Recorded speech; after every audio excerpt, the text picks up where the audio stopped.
구약의 이스라엘 백성들에게 하나님께서 말씀을 합니다. 레위기 19장 2절에 보면 너희의 하나님은 나 주가 거룩하니 너희도 거룩해야 한다.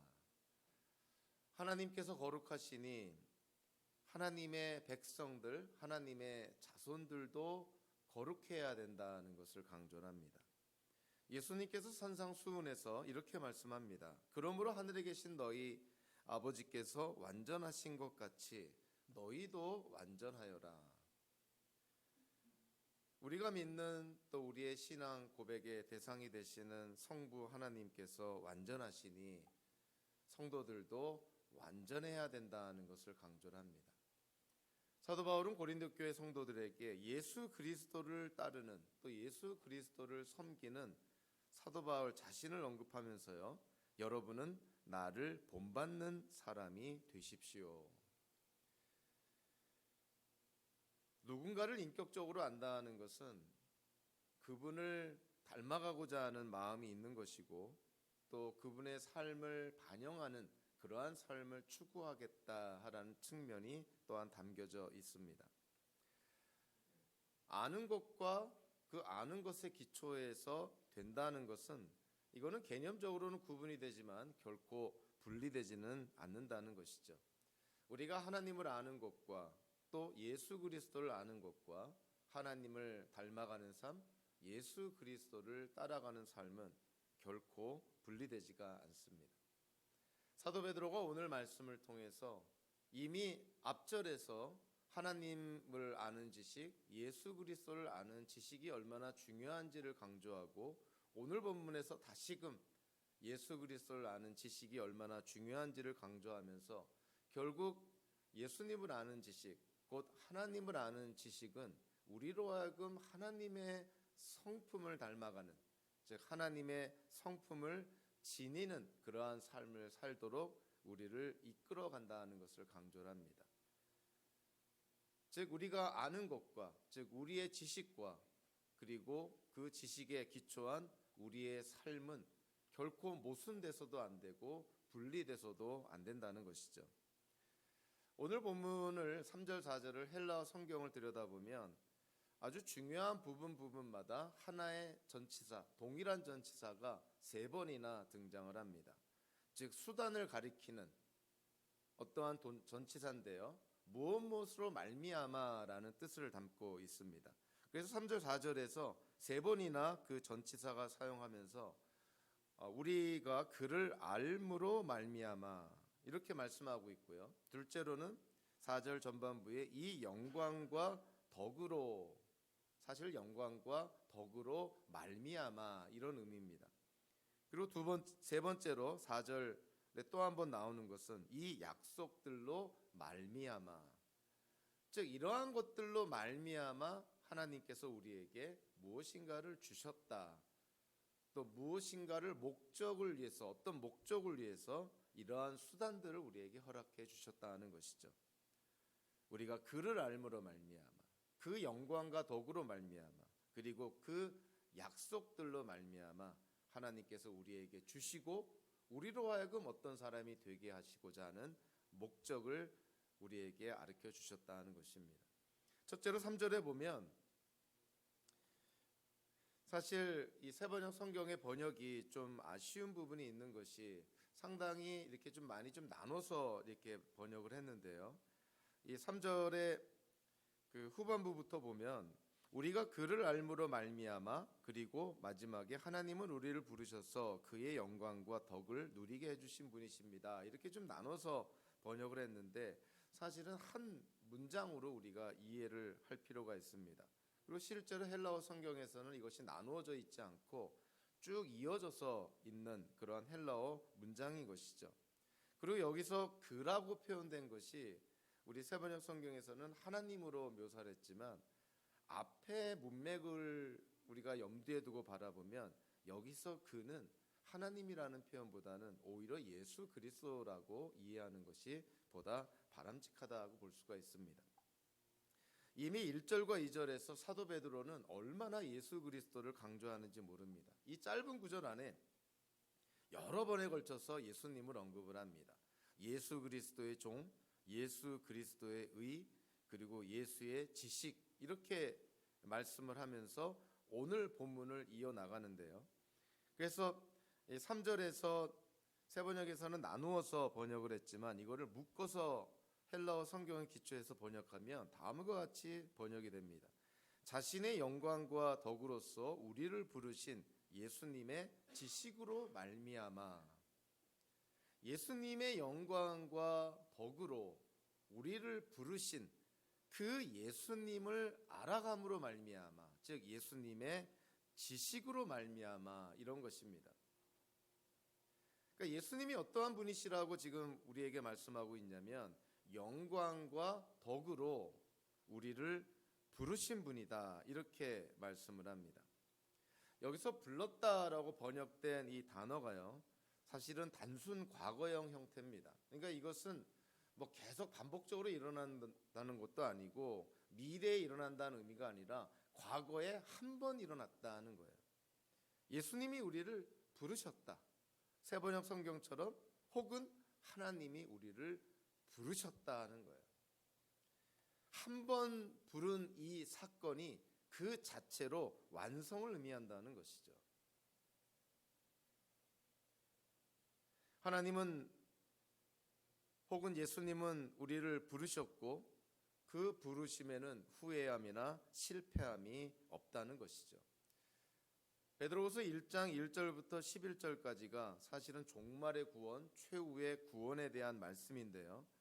그래서 우리 믿는 자들의 최종적인 구원, 그 구원의 결정적인 요소가 다름 아닌 예수님의 부르심에 근거를 두고 있다는 거예요. 그러니까 우리가 구원을 받는다는 것은 어떠한 것에 근거를 두고 있냐면 하나님이, 오늘 본문처럼 예수님이 우리를 부르셨다는 거예요. 그래서 하나님의 부르심에는 변경이 없다는 것이죠. 실패함도 없다는 것이죠. 하나님이 우리를 부르시고 취소하지도 않는다는 것이에요. 과거, 현재, 미래를 한꺼번에 보시는 하나님께서 심지어는 영원전에 우리를 구원하시기로 작정하시고 우리를 부르셨다는 것입니다. 그 부르심의 기초에서 우리는 구원의 확신을 갖게 되는 것이죠. 그래서 사도 베드로가 베드로후서 1장 1절부터 11절까지를 통해서 정말 예수님께서 이 땅에 다시 오실 때 우리가 받아 누릴 그 완전한 최종적인 구원에 대해서 말씀을 하면서 그 구원의 시작과 근거가 다름 아닌 부르심에 있다. 하나님이 우리를 부르셨다. 예수님이 우리를 부르셨다는 거예요. 그리고 예수님이 우리를 부르시는데 그 부르심의 근거가 뭐냐면은 다름 아닌 예수님의 영광과 덕이다라고 얘기를 합니다. 다른 어떤 것에 근거를 두고 있지 않다는 것이죠. 예수님 자신의 영광과 덕에 근거해서 예수님이 우리를 부르셨다는 거예요. 베드로후서 1장 2절과 3절에서 알미라는 단어가 나옵니다. 우리 주 예수를 알므로써, 그리고 오늘 본문에서는 우리가 그를 알므로 말미암아. 사실 이 알미라고 번역된 이 단어는 지식이라는 단어입니다. 그러니까 예수 그리스도의 지식으로 말미암아. 오늘 본문에서는 우리를 부르신 그분의 지식으로 말미암아, 이런 것입니다. 그러니까 하나님을 안다는 것, 그리고 예수 그리스도를 안다는 것, 이 지식으로 말미암아 우리가 하늘에서 누리는 그런 영광과 생명과 또 이 땅을 하나님을 닮은 경건한 삶을 살아가는 데 필요한 모든 것들이 우리에게 주어진다라고 베드로가 강조하고 있는 것이죠. 사실 베드로후서에서는 이 지식이라는 의미를 가진 단어가 두 종류의 단어가 사용이 됩니다. 그냥 평범하게 사전적인 의미로 그냥 평범하게 단순한 사실에 관한 정보나 지식을 얻는다는 뜻의 그런 어떤 지식이라는 단어가 있고, 그리고 좀 특별하게요, 어떠한 대상의 본질을 깨닫거나 또는 그 본질을 깨닫는 것에 따른 감정이나 의지가 수반되는 그런 아주 특별한 지식이라는 단어가 사용이 됩니다. 오늘 보면 2절과 3절에서 사용된 이 단어는 그냥 단순한 사실을 얻는다는 그러한 측면의 지식이란 단어가 아니라 어떠한 대상의 본질을 깨닫는다는 아주 특별한 그런 지식을 강조하는 것이죠. 그래서 오늘 보면 1장 2절에서 우리 주 예수 그리스도를 알므로써, 3절에서는 우리가 그를 알므로써 어떤 대상에 대한 어떤 그 본질을 깨닫는다는 것을 강조를 합니다. 8절에서는 우리 주 예수 그리스도를 아는 일에, 그리고 똑같은 단어가 2장 20절에서는 우리의 주님이시며 구주이신 예수 그리스도를 알므로, 그리고 2장 21절에서는 의의 길을 알고서도 또는 그 길을 알지 못했던, 그래서 여기서 말하는 특별한 지식이 바로 예수 그리스도를, 하나님을, 주님을, 또 의의 길을, 이러한 측면을 강조를 합니다. 그냥 단순한 어떠한 사실을 안다는 평범한 지식이라는 단어가 아니라 그 지식의 대상의 본질을 깨닫는다, 굉장히 강조하는 그러한 단어인 것이죠. 그래서 어떤 학자는 이 1장 2절과 3절에서 알미라고 번역된 이 지식이라는 헬라어 단어가 회심을 통해 얻은 지식이다, 이렇게 묘사하기도 하고요. 그 사람의 삶을 결정적으로 바꾸어 놓을 수 있는 그런 지식이다라고 이렇게 이해를 합니다. 그냥 평범한 지식이 아니라는 것이죠. 예수 그리스도를 믿음으로 말미암아, 즉 회심을 통해서 얻는 지식, 그리고 그 사람의 삶을 결정적으로 바꿔놓을 수 있는 그러한 지식, 그러한 지식에 해당되는 표현을 오늘 본문 1장 2절 3절에서 예수 그리스도를 아는 지식으로 그렇게 묘사한 것이에요. 그러니까 예수님을 아는 지식은 그냥 우리가 살면서 얻게 되는 단순한 그러한 지식 정도가 아니라 정말 우리로 하여금 삶의 방향 전환을 일으키게 하는 결정적인 지식이 된다는 것을 강조합니다.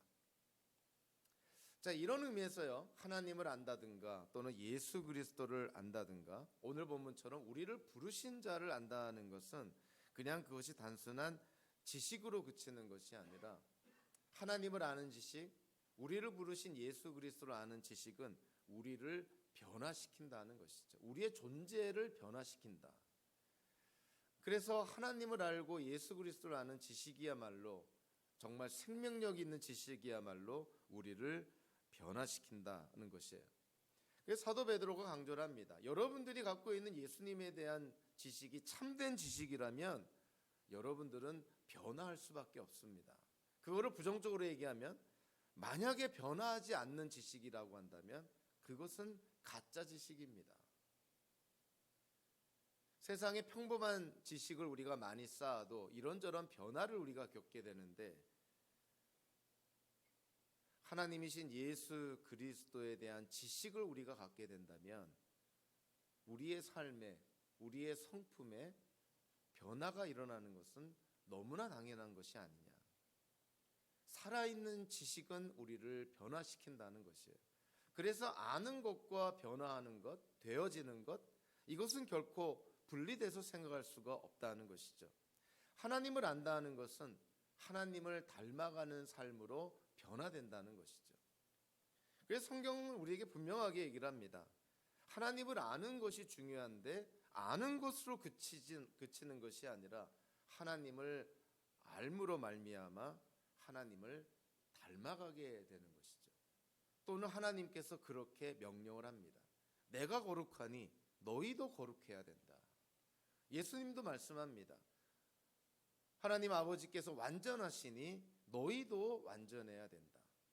하나님을 믿는 자들이라고 한다면 하나님을 닮아가는 삶을 살아가야 되고 적어도 그러한 삶을 추구해야 된다는 것을 강조합니다. 아는 것과 된다는 것, 결코 분리되지 않는다는 것이죠. 사도 베드로가 오늘 본문에서 두 번 이 예수 그리스도를 아는 지식으로 말미암아 우리에게 주어지는 것이 있다고 말하고 있는데요. 그것이 뭐냐면은 바로 생명과 경건에 이르는 모든 것이 우리에게 주어진다. 여기서 생명이라는 것은 이 땅을 살아가는 우리의 생명이라기보다도 하늘 생명을 얘기하는 것이고 예수님의 부활 생명을 의미하는 것이라고 볼 수가 있겠죠. 경건이라는 것은 더러움의 반대다라고 쉽게 이해를 하시면 됩니다. 그러니까 생명과 경건, 하늘의 생명과 더러울 수 없는 그런 경건함, 여기에 이르게 하는, 여기에 필요한 모든 것들이 우리에게 주어지는데 무엇을 통해서 주어진다는 것이에요? 예수 그리스도를 알아감으로 말미암아. 우리가 예수님에 대한 지식이 쌓여지면 쌓여질수록, 예수님을 알아가면 알아갈수록 우리가 이 생명과 경건에 필요한 모든 것들을 공급받는다는 거예요. 3절에서 주셨습니다라고 번역된 이 단어가 현재 완료형입니다. 현재 완료형의 의미는 과거에 일어난 일이 현재에도 계속 유효하다는 것이죠. 예수 그리스도를 알아가는, 즉 예수님을 믿음으로 예수님의 지식을 가진 성도들에게 하나님께서 생명과 경건에 필요한 모든 것을 주셨다는 거예요. 이미 주셨다는 것입니다. 근데 그 주셨다는 그 사실이 지금도 유효하고 있노라. 그냥 과거에 한번 주었다가 그냥 의미가 없는 그러한 것이 아니라 과거에 일어났던 이 사건, 우리에게 주어진 생명과 경건에 필요한 모든 것들이 지금도 우리에게 유효하고 있노라. 예수 그리스도를 믿는 사람에게 생명과 경건에 이르는 이 필요한 모든 것들이 우리에게 주어졌기 때문에 이거는 우리에게 어떠한 의미가 있냐면 기독교인들이 경건에 이르지 못할 이유가 없다는 거예요. 그러니까 핑계가 안 된다는 거예요. 예수 그리스도를 아는 예수님에 대한 지식으로 말미암아 하늘 생명, 부활 생명, 경건에 이르는 모든 것들이 이미 우리에게 주어졌기 때문에 성도들이 경건에 이르지 못할 이유가 없노라. 그래서 오늘의 말씀의 기초에서 사도 베드로가 특별히 베드로후서 1장에서 특별히 1장 7절에서는 더하라라고 말하고 있고요. 여러 성품들을 언급하면서 하나님의 그런 신적 성품의 특징들을 쭉 언급하면서 이런 성품들을 더하라고 얘기를 합니다. 8절에 보면은 주 예수 그리스도를 아는 데 게으르거나 열매를 맺지 못하는 사람이 되지 말아야 될 것을, 10절에서는 부르심을 받은 것과 택하심을 받은 것을 굳게 하라고 명령을 합니다. 자, 더하라. 열매를 맺지 못하는 사람이 되지 말아라. 부르심과 택하심을 굳게 하라고 명령할 수 있는 근거가 뭐냐면은 예수 그리스도를 아는 지식으로 말미암아 생명과 경건에 필요한 모든 것들이 이미 우리에게 주어졌기 때문이라는 거예요. 그러니까 사도 베드로가 5절 이후로부터 어떤 윤리적인 그리고 명령을 하기 전에 직설법적으로 진리를 선포합니다. 예수 그리스도를 아는 지식, 여러분들을 구원으로 부르신 예수 그리스도를 아는 지식으로 말미암아 생명과 경건에 이르는 모든 필요한 것들이 여러분들에게 다 주어졌습니다. 이 주어졌다라는 이 표현은 당연히 신적 수동태적으로 이해를 해야 되겠죠. 하나님에 의해서 우리에게 주어졌다는 거예요. 그러니까 우리가 예수를 믿고 이 땅을 살아가면서 생명을 가진 자로서 더럽지 않은 하나님을 닮아가는 경건한 삶을 추구하기에 필요한 모든 것들이 우리에게 주어졌노라. 그것이 성도들이 예수를 믿음으로 받은 하나님의 축복이라는 것이죠. 베드로가 강조를 합니다. 핑계거리가 없다는 거예요. 기독교인들이 예수를 닮아가는 삶, 하나님을 닮아가는 삶, 경건한 삶, 이러한 삶을 이루지 못할 이유가 없노라. 사도 베드로가 두 번째로 4절에서 이 영광과 덕으로, 즉 예수 그리스도의 영광과 덕으로 말미암아 여러분들에게 귀중하고 아주 위대한 약속들이 주어졌다는 것을 강조를 합니다. 예수님의 영광과 덕으로 여러분들에게 약속들이 주어졌노라. 사실은 성경 전체가 하나님의 약속으로 가득 차 있습니다. 성경은 정말 쉽게 말하면 하나님의 약속이라고 해도 과언이 아니죠. 그래서 성경을 읽다 보면 어떤 때는 구약의 이스라엘 백성들에게, 어떤 때는 특별한 개인에게, 또는 어떤 때는 특별한 단체에게, 신약으로 넘어오면 특별한 교회에게 정말 하나님의 약속으로 차고 넘치는 것이 성경이에요. 예수님의 영광과 덕으로 말미암아 우리에게 중요하고 위대한 약속들이 주어졌노라. 사도 베드로가 예수님의 영광을 언급을 할 때 베드로의 인생 속에서 무엇이 생각이 났을까? 누가복음서 5장 8절에 보면 고기를 한 마리도 잡지 못하는 베드로에게 예수님께서 깊은 데에 가서 그물을 내려 했더니 고기가 너무나 많이 잡혀서 그물이 찢어질 정도로 잡힙니다. 그 순간 베드로가 예수님께로부터 느낍니다. 아, 예수님의 영광을 느끼는 것이죠. 예수님의 하나님 되심을 느끼는 것이죠. 그때 사도 베드로가 예수님께 구합니다. 주님, 나에게서 떠나가십시오. 떠나주십시오. 나는 죄인입니다. 예수님의 영광을 감당할 수 없다는 것을 본능적으로 느끼게 되는 것이죠. 마치 성경에 나오는 사람들뿐만이 아니라 이 땅에 사는 모든 사람들이 다 마찬가지일 거라고 생각을 합니다. 하나님 앞에 섰을 때 그 어느 누구도 고개 뻣뻣이 들고 하나님 앞에 설 수 있는 사람은 없는 것이죠. 그냥 본능적으로 느낍니다. 아, 하나님 앞에 우리가 죄인임을. 그래서 죄 문제가 해결되지 않고 하나님 앞에 쓴다는 것은, 또는 하나님을 만난다는 것은 죽음을 의미하는 것이죠. 그래서 구약의 수많은 사람들이 하나님을 만났을 때, 또는 하나님이 보내신 천사를 만났을 때 그들은 죽었다고 생각을 합니다. 왜냐하면 그냥 자연 본능적으로 깨닫게 돼요. 내가 갖고 있는 죄로 말미암아 하나님을 만났으니 죽을 수밖에 없는 존재구나. 사도 베드로도 고기잡이를 하다가 예수님을 만났을 때 그런 비슷한 인상을 받은 것이죠. 예수님께로부터 하나님 되심을, 신성을, 그리고 예수님의 영광을 이렇게 경험하고 체험하게 되는 것이죠.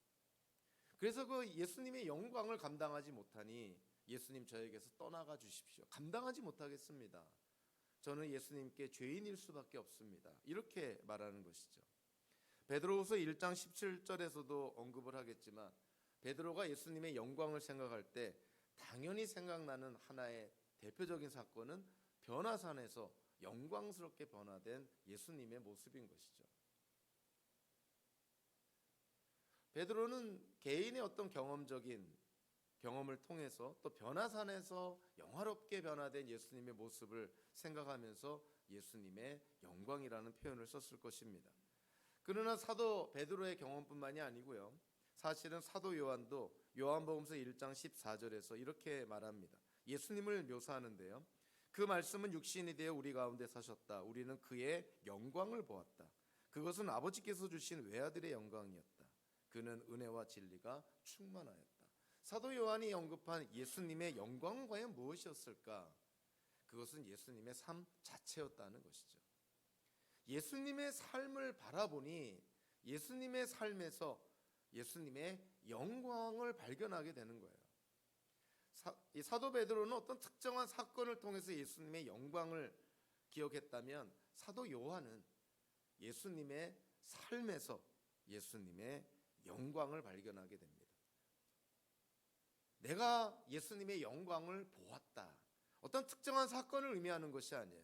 예수님의 삶 자체가 예수님의 영광을 나타내었다는 것이죠.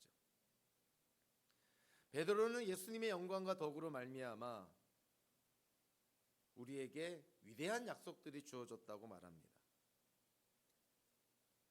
여기서 이 약속들 3절에서 신적 능력으로 생명과 경건에 필요한 모든 것들이 우리에게 주어진 것처럼 오늘 본문에서도요, 이 귀중하고 위대한 약속들이 우리에게 주어졌다는 거예요. 여기도 마찬가지로 신적 수동태적인 성격을 띠고 있는 것이죠. 우리가 노력해서 얻은 것이 아니라 하나님께서 우리에게 주셨다는 것이에요. 그래서 위대한 약속들이 우리에게 주어진 것 또한 하나님의 은혜의 선물이라고 이해가 됩니다. 생명과 경건에 필요한 모든 것들이 우리에게 주어진 것이나 우리에게 귀중하고 아주 위대한 약속들이 주어진 것이나 다 이것이 하나님의 은혜로 말미암은 선물이라는 것이죠. 베드로가 여기서 강조한 그런 귀중하고 위대한 약속들, 도대체 어떠한 것들을 의미할까요? 베드로 자신을 생각하면 베드로가 오순절 성령 강림 때 그 예루살렘에 모인 하나님을 두려워하고 하나님을 경외하는 그런 경건한 이방인들과 유대인들, 그 오순절 절기를 지키기 위해서 예루살렘 성전에 모인 자들에게 사도 베드로가 성령으로 충만해서 설교를 합니다. 사도행전 2장 14절부터 21절까지를 보면 그 요엘서의 말씀을 언급을 하면서 베드로가 강조하는 것이죠. 하나님의 약속이 뭐냐면 새로운 능력으로 부어주시는 성령의 하나님을 언급을 합니다. 그 요엘서에서 이 말세에 성령이 부어진다는 것이죠. 그 새로운 능력으로 부어지는 성령의 하나님, 그것이 하나님의 약속이었다는 것이에요. 아울러서 성경에서는 분명하게 얘기를 합니다. 특별히 같은 베드로후서 3장 4절에서는 하나님의 약속이 다름 아닌 예수님의 재림이라고 얘기를 하고 있고요. 그리고 앞에 언급된 베드로 전서 1장 4절에서는 하늘의 유산이라고 언급을 합니다. 성도들에게 약속된 것이 무엇인가? 새로운 능력 가운데 부어지는 성령의 하나님, 그리고 예수님의 재림, 그리고 하늘에 지금 예비되고 준비되어 있는 상급인 유산. 사도 요한은 요한일서 3장 2절에서 이렇게까지 얘기를 합니다. 사랑하는 여러분, 이제 우리는 하나님의 자녀입니다. 앞으로 우리가 어떻게 될지는 아직 밝혀지지 않았습니다만 그리스도께서 나타나시면 우리도 그와 같이 될 것임을 합니다. 예수님이 이 땅에 다시 오시면 우리도 예수님처럼 변화될 것입니다. 오늘 본문처럼 표현하면 우리도 하나님처럼 될 것입니다. 이렇게 지금 사도 요한은 언급을 하고 있습니다. 귀중하고 아주 위대한 약속들, 그 약속들이라는 것은 성령의 강림을 의미하는 것이고 예수님의 재림을 의미하는 것이고 하늘에 쌓아둔 상급을 의미하는 것이고 우리가 예수님처럼 영화롭게 된다는 것을 말하는 것이죠. 이어서 베드로는 이 약속들로 말미암아, 이 귀중하고 위대한 약속들로 말미암아 오늘 본문의 하이라이트라고 볼 수가 있죠. 예수님께서 우리를 부르신 이유와 또 예수 그리스도로 말미암아 우리에게 주어진 이 많은 약속들, 왜 우리를 부르시고 이 많은 약속들을 우리에게 주시고 생명과 경건에 이르는 모든 것들을 하나님이 우리에게 주셨을까? 그 이유와 목적이 과연 무엇일까요? 헬라어 성경의 문장 구조를 보면 이 4절 후반부는 목적절로 되어 있습니다. 무엇인가를 위하여서 앞에 있는 것들이 다 일어났다는 거예요. 예수 그리스도를 아는 지식으로 말미암아 예수님의 신적 능력으로 우리에게 필요한 모든 것들이 주어지고 또 우리에게 위대한 약속들이 다 주어졌다는 거예요. 왜 그러냐면 4절 후반부에 이와 같은 목적들을 위해서라는 것이죠. 그래서 4절 후반부는 두 개의 목적이 나옵니다. 하나는 부정적인 측면으로 나오고 하나는 긍정적인 측면으로 나옵니다. 먼저 부정적인 측면을 보면요, 4절 후반부에 이렇게 되어 있죠. 그것은 이 약속들로 말미암아 여러분이 세상에서 정욕 때문에 부패하는 사람이 되는 것이 아니라, 이렇게 번역을 하고 있습니다. 사실 이 번역도 상당히 의역을 하고 완역을 했는데요, 헬라어 성경을 문자적으로 번역하면 이렇게 번역이 됩니다. 여러분이 정욕 때문에 세상 안에 있는 부패로부터 벗어남으로, 정욕, 나쁜 욕심, 탐욕, 죄성으로 말미암은 욕심, 이런 것 때문에 세상 안에는 부패함이 있다는 거예요. 그 부패함을 벗어남으로, 일단은 벗어나야 된다는 거예요. 사도 베드로가 여러분들은 이제 예수 그리스도로 말미암아 그 부패한 세상으로부터 벗어난 자들이라는 것을 강조를 합니다. 여기서 벗어난다라고 번역된 단어도 과거형으로 쓰여진 단어예요.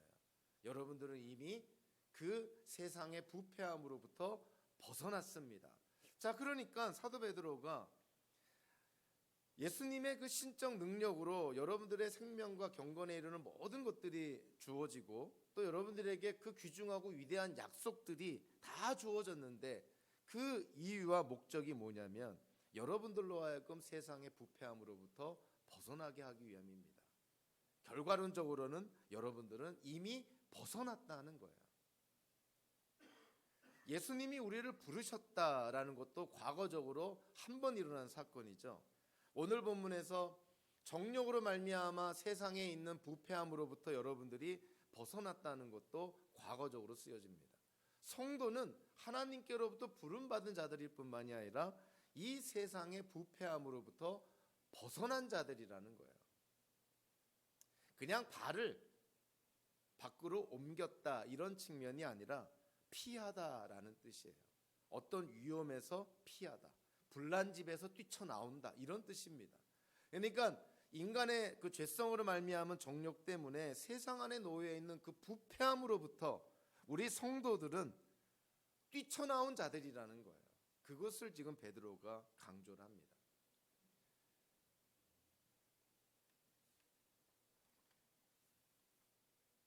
예수님의 영광과 덕으로 우리를 부르시고 또 예수님의 신적 능력으로 우리에게 필요한 모든 것들이 주어지고 그리고 예수님의 재림과 하늘의 상급과 우리가 예수님처럼 영화롭게 된다는 그 위대한 약속들, 더군다나 이 세상의 부패함으로부터 우리를 벗어나게 한 데에는 바로 이 하나의 목적을 위해서라는 거예요.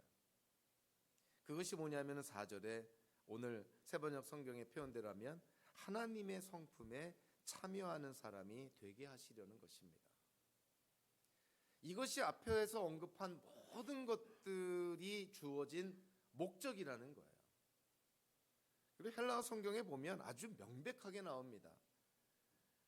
이 목적절을 가리키는 어떤 접속사를 통해서 이러한 목적을 위해서 3절과 4절에 앞에 있는 모든 내용들이 우리에게 이루어졌습니다. 즉 우리로 하여금 무엇인가를 되게 하기 위해서 하나님이 우리를 부르시고 세상에서 벗어나게 하셨다는 거예요. 그 목적은 다름 아닌 하나님의 성품에 참여하는 사람이 되게 하기 위함이라는 것이죠.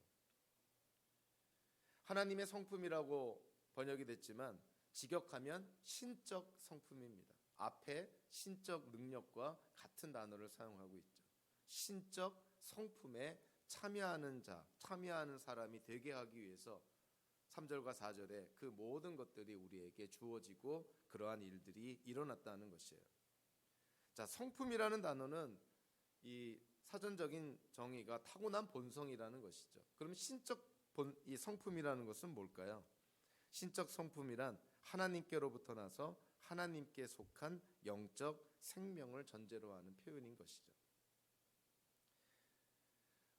예수 그리스도를 믿음으로 말미암아 우리가 이제는 예수님을 알아가는 그러한 지식, 또 생명과 경건에 필요한 모든 것이 우리에게 주어지고 또 우리에게 그 귀중하고 위대한 약속들이 다 주어지고 우리로 하여금 세상의 부패함에서 벗어나게 한 데에는 우리로 하여금 신적 성품에 참여하는 자가 되게끔 하기 위해서 그렇게 주어졌다는 것이에요. 여기서 참여하는 사람이라는 표현도 아주 우리가 좀 눈여겨볼 필요가 있는데요. 그냥 우리를 신적 성품에 참여하십시오라고 얘기한 것이 아니라 이미 우리는 신적 성품에 참여하는 사람이 되었다는 걸 전제로 합니다. 특히 여기 참여하는 사람들이라는 이 단어에는 코이노니아라는 헬라어가 이미 내포되어 있어요. 우리가 코이노니아 그러면은 펠로십, 교제라고 우리가 흔히 알고 있죠. 그래서 코이노니아 그러면은 우리가 쉽게 생각합니다. 아, 예배 후에 커피를 하면서 또는 친교를 하면서 교제하는 거, 이 정도로 생각을 하는데 베드로가 이 4절에서요 이 코이노니아라는 단어가 포함된 참여하는 사람이라는 표현을 썼을 때는 그거보다 훨씬 강력한 표현을 씁니다. 그저 성도들 간에, 가까운 사람들 간에 티를 하면서 커피를 하면서 또는 식사를 하면서 단순한 교제를 하는 그러한 차원으로 얘기하고 있지 않아요. 마치 그런 것이에요. 불타는 건물에 머물러 있지 말고 밖으로 뛰어나오라는 그런 측면입니다. 하나님의 진노의 심판 아래에 있는 세상에서 뛰어나오라는 거예요. 그리고 하나님과 함께 사귀라는 거예요. 양자택일이라는 것이에요. 세상 안에 있을 것인가, 아니면 세상에서 나와서 하나님께 나아갈 것인가? 하나님의 진노의 심판 아래에 있는 세상에 머물 것인가? 아니면 그 세상에서 뛰쳐나와서 하나님의 신적 능력을 받아 또 하늘의 생명과 경건에 이르는 지식과 사귐 속에 거할 것인가?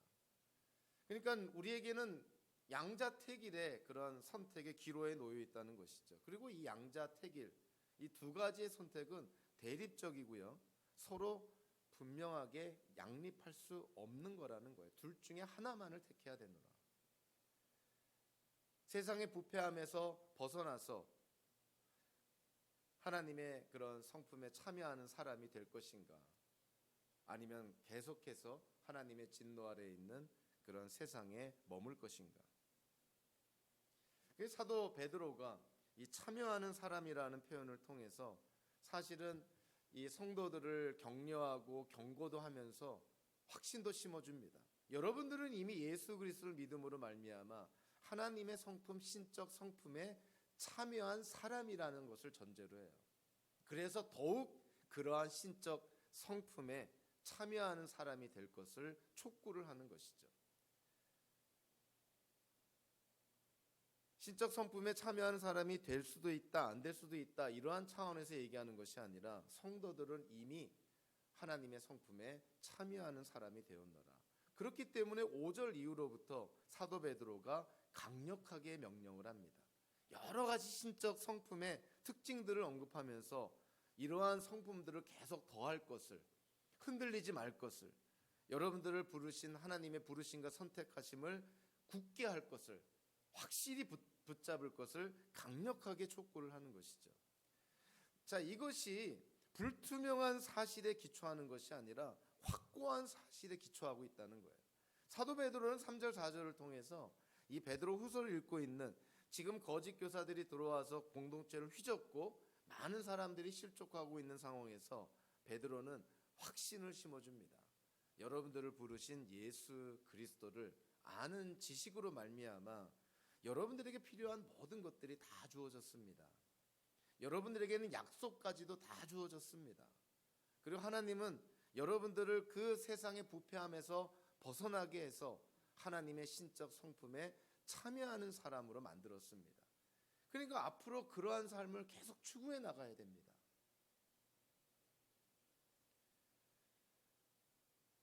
사도 베드로가 오늘 본문에서 결론적으로 이렇게 말씀을 하는 것이죠. 하나님을 아는 참된 지식의 결과는 결국 하나님의 성품을 닮아가는 자가 된다. 교회라는 에클레시아라는 이 교회의 정의를 우리가 생각한다면 교회는 결국은 성도입니다. 그래서 교회가 성장한다는 것은 교회 건물을 크게 짓는다는 의미가 아니고요. 예배하는 사람들이 많아진다는 것이 아니라 교회가 성장한다는 것은 성경적으로 성도가 성장한다는 거예요. 그러니까 성도들이 성장하는 것이 교회가 성장하는 거예요. 그러니까 여러분들이 성장하는 것이 교회가 성장하는 것입니다. 그것이 성경적인 교회 성장의 의미인 것이에요. 그럼 성도가 성장한다는 것을 우리가 어떻게 알 수가 있습니까? 오늘 본문으로 기초하면 이렇게 얘기할 수가 있는 것이죠. 성도가 하나님의 성품에서 성장한다면, 성경에서 계시된 하나님의 속성들, 성경에서 우리에게 말씀하고 있는 하나님의 성품이라는 측면에서 우리가 성장한다면 우리는 진정으로 성장한다는 거예요. 그리고 우리가 하나님의 성품에서 성장하는 것이 곧 교회가 성장하는 것이고, 그럴 때 교회가 세상에 나아가서 제사장의 역할을, 소금과 빛의 역할을 감당할 수 있다는 것이죠.